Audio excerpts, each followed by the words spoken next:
Bienvenue, chers fidèles de la télévision rwandaise, et bienvenue à cette grande édition du journal télévisé en langue française. À la présentation, je suis Edis Abiti. Tout de suite, voici les titres de notre édition avec le Fonds du développement des entreprises au Rwanda, BDF, qui vient de nouer de nouveaux partenariats avec les institutions de microfinance au Rwanda dans le but de faciliter aux clients de ces derniers à bénéficier facilement des crédits. Et puis dont le siège est à la... Le tribunal de grande instance de Gasabo, dans la ville de Kigali, a pris donc la résolution de pouvoir d'adresser à Félicien Kabuga, présumé coupable du génocide commis contre le Tutsi, lettre selon laquelle ce tribunal allait procéder à la mise en demeure à propos de l'accusation de l'association Ibuka, selon laquelle il doit dédommager les propriétaires des biens d'une valeur de 50 milliards de francs rwandais. Et puis en dehors de nos frontières au Niger, actualité oblige, Paris vient de soutenir une solution militaire de la CEDEAO qui devrait intervenir incessamment.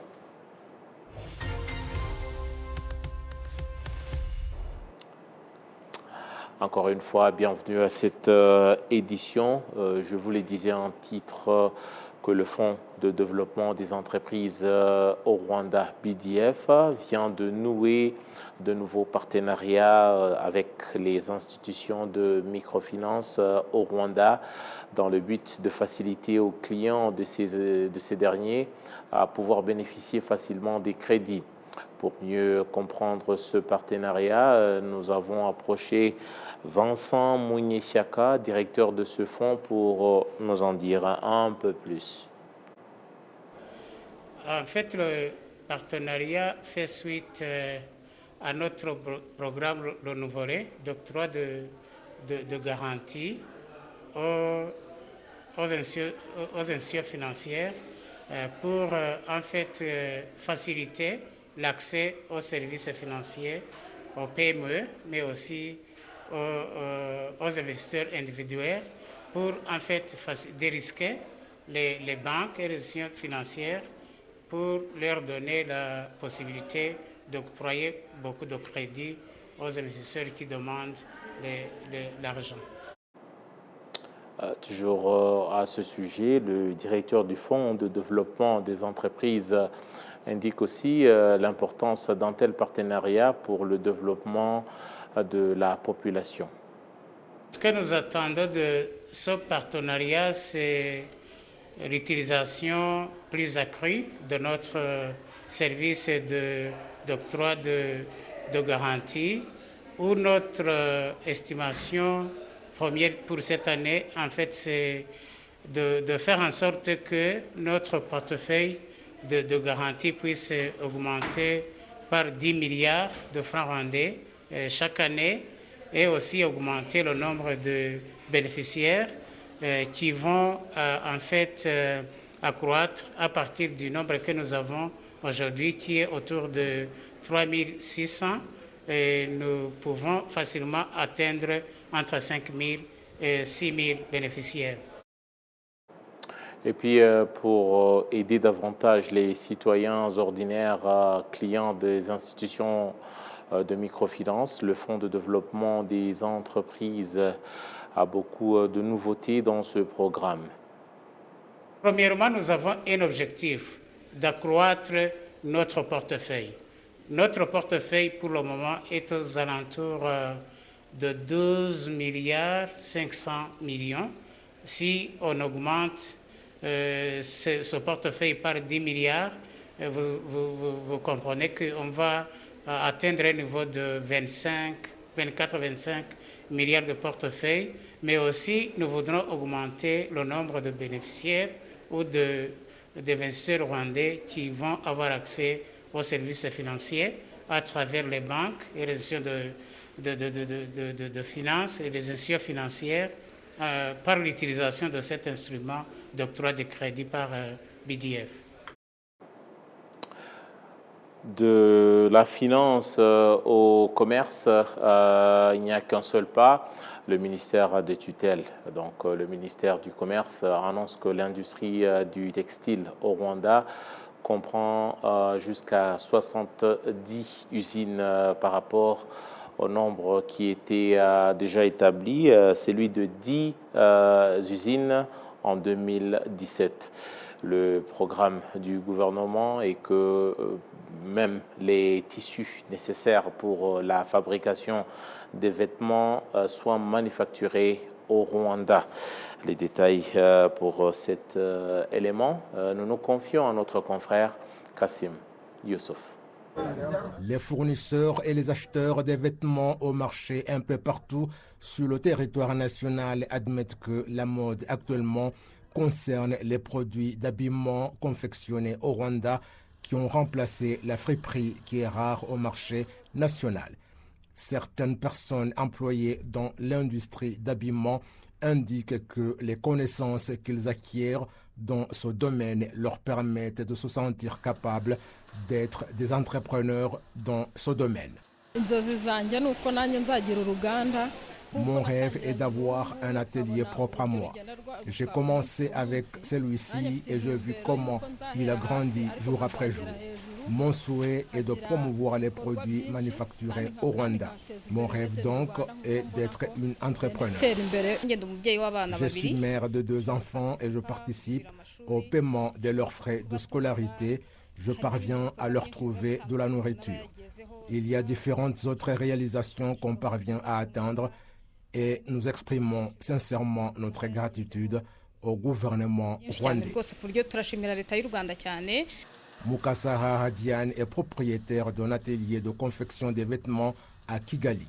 Elle indique que ces ateliers disposent de marché parce que leurs produits sont appréciés. Nos vêtements sont moins chers, nos prix sont conformes aux moyens des Rwandais et leur qualité correspond aux saisons du Rwanda. Il y a des saisons froides et des saisons chaudes, des vêtements et des couleurs à la mode. Vous avez vu que nous commençons par le fil et que nous confectionnons des tissus et ensuite des vêtements. Cela montre que les Rwandais ont atteint une technologie appréciable dans la confection des habits. Il faut donc que les Rwandais se décident à consommer les vêtements confectionnés localement, qu'ils les apprécient et que nous puissions ensemble développer notre pays. Le ministère du Commerce et de l'Industrie indique que l'objectif du pays dans ce domaine est que même les tissus soient confectionnés localement. Nous avons un objectif et surtout trouver des investisseurs qui pourraient mettre en place des grands ateliers. C'est ce qu'on est en train de faire maintenant.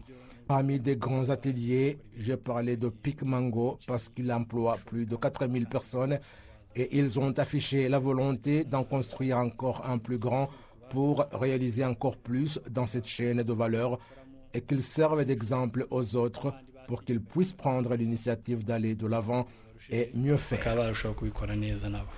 L'on comptait au Rwanda en 2017 moins de 10 ateliers de confection de vêtements et ils sont actuellement 70 qui ont pu pourvoir de l'emploi à environ 57 000 personnes. Passons à autre chose à présent pour parler de la justice avec le tribunal de grande instance de Gasabo dans la ville capitale de Kigali. Celle-ci a pris la résolution d'adresser au présumé financier du génocide perpétré contre les Tutsis, Félicien Kabuga, une lettre de mise en demeure à propos de l'accusation de l'association Ibuka, selon laquelle il doit dédommager les propriétaires des biens d'une valeur d'environ 50 milliards de francs rwandais endommagés pendant le génocide perpétré contre les Tutsis au Rwanda en 1994. Encore une fois, j'invite Kassim Youssouf pour nous relater les faits. Au début du procès, le juge du tribunal de grande instance de Gasabo a demandé aux avocats de la partie civile de prouver si les lettres de mise en demeure livrées à Kabuga Félicien à différents moments lui sont parvenues. Maître Baingana Janvier, l'un des avocats de l'association Ibuka, a fait savoir que cette association a accompli à temps tout ce qui lui était demandé. D'abord, Ibuka avait conclu, donc il a envoyé des conclusions. L'Ibuka avait payé les frais de consignation. L'affaire a été enregistrée. Les assignations ont été données à Ibuka. Ibuka, de sa propre part, en coopération avec les organes habilités, donc du moins à ce qui concerne M. Kabuga, entre autres le bureau du greffier, du tribunal, du mécanisme résiduel, qui est basé à Arusha, mais entre-temps à Arusha et à Hague. Donc, c'est ça. Alors, tout a été délivré comme convenu, comme prévu. Les pièces en annexe, donc les pièces à conviction, ont été délivrées.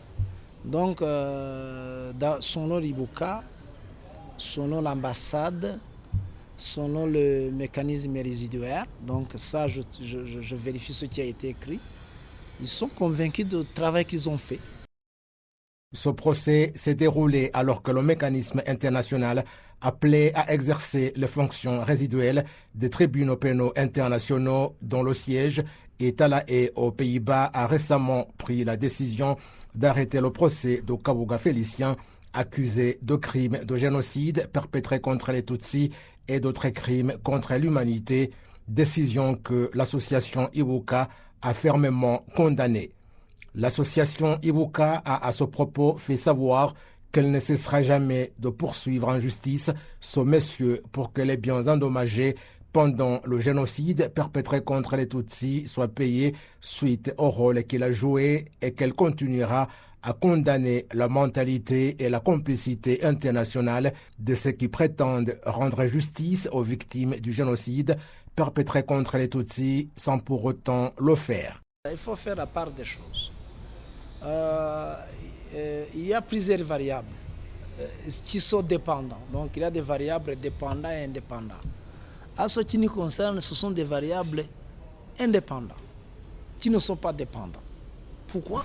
C'est une affaire qui est jugée, où les poursuites pénales sont engagées contre un individu et que dans le régime monastique interne, il décide, bon, malheureusement, de ne pas continuer à lui poursuivre. Quel était l'objectif de ces poursuites pénales? C'était la condamnation de Kabuga. Et Ibuka ne demande pas sa condamnation. Non. Ibuka ne demande pas sa condamnation. S'il est jeté des frais de part et d'autre, pour Ibuka, il préférait à ce qu'il soit puni.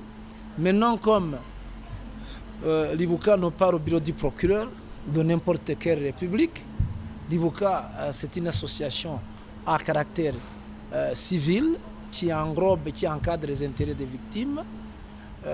C'est même pas une association qui a tout simplement des approches juridiques et judiciaires. Comme il y a plusieurs approches, Ibuka avait décidé de poursuivre civilement devant les instances habilitées sur compte tenu des juridictions nationales. Au Rwanda d'ailleurs comme ailleurs, ils vont le faire dans d'autres pays, dans d'autres juridictions. Donc un mécanisme pour amener à tort ou à responsabilité les génocidaires, ce n'était pas une compétence. Donc le tribunal ne connaît pas aucune compétence exclusive. Donc c'est une compétence partagée. Et l'Ibuka avait opté cette option nationale et de laisser tomber cette option internationale, mais continuer à condamner cette mentalité et cette complicité internationale et de ceux qui prétendent de rendre justice aux victimes, mais sans pour autant le faire. Le tribunal de grande instance a pris la décision d'adresser lui-même à Kabuga Félicien une lettre de mise en demeure à propos de la réparation des biens endommagés pendant le génocide et que s'il ne se présente pas à la barre ou que ses avocats fassent une déclaration, le tribunal puisse prendre d'autres résolutions. Je tiens tout simplement à rappeler ce qui s'est passé. Il y a une affaire qui a été tentée par Ibuka comme une association des rescapés du génocide commis contre les Tutsis en 1994. C'est une affaire, c'est une action civile tout simplement, donc qui a été tentée par Ibuka. Dans ses efforts de tenir responsable ou demander à ce que M. Kaboga soit condamné sévèrement, sur base de son rôle prépondérant qu'il a joué dans le génocide commis en 1994 contre les Tutsis et les effets néfastes qui sont associés à ces actions, je dirais, criminelles, ignobles, de nature à exterminer toute une partie d'une population rwandaise sur base de leur appartenance ethnique. Donc, comme la loi prévoit que, en cas de nécessité, donc la partie au procès qui a tenté sa action principale, quand il y a une action principale, il peut y avoir des référés. Donc, il y a un juge de référé qui est commis à vérifier les diligences, je dirais tout simplement pour vérifier l'irréparabilité et l'urgence. Donc Ibuka, dans sa conviction interne, qui s'est rendu compte qu'il y a des tentatives d'ici et là, de nature à dénaturer les informations sur base de biens meubles et immeubles de M. Kaboga.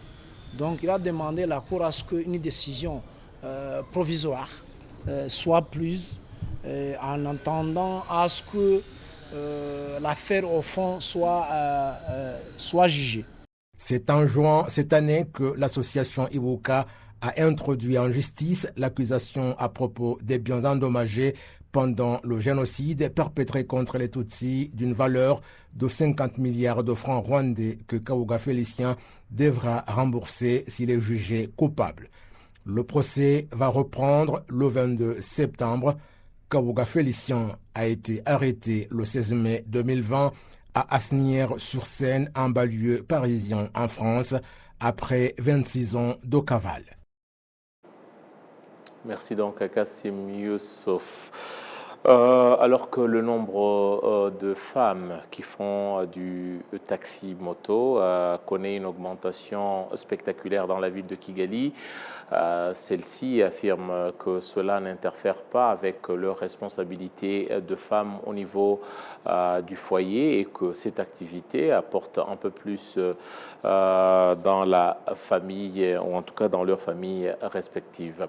Les détails ici, c'est avec Nyiridandi Patrick. Gorette Ninaoumounou est mère de 3 enfants. Elle fait du taxi-moto.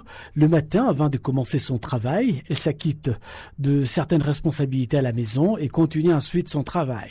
Je me lève tôt le matin à 6h30 avant les réveils des enfants. Mais avant de quitter la maison, je dois leur préparer leur bouillie. Et le petit se réveille généralement plus tôt car je l'allaite toujours.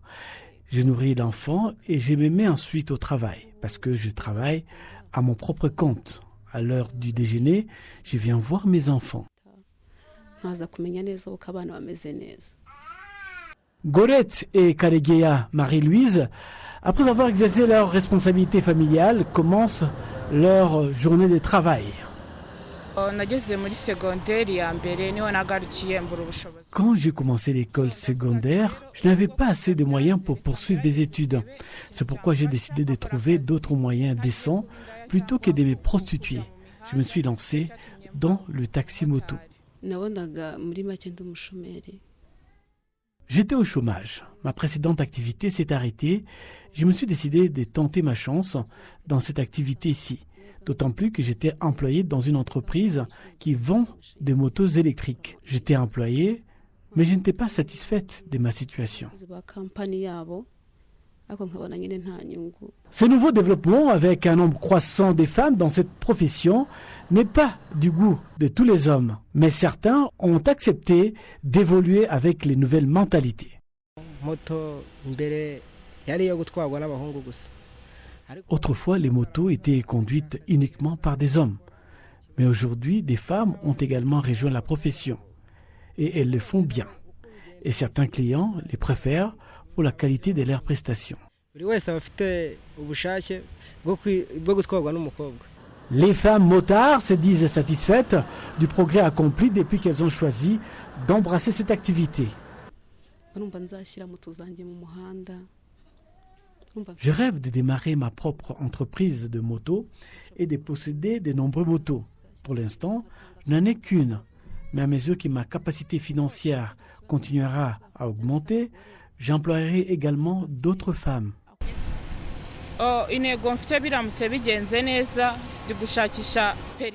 Mon objectif est de conduire un camion. Je travaille actuellement pour obtenir un permis avec la catégorie correspondante. Je vais quitter ce métier et ensuite devenir conductrice des camions parce que j'adore ça. Bien que le nombre des femmes dans la profession continue d'augmenter, elles encouragent également d'autres à les rejoindre dans cette activité.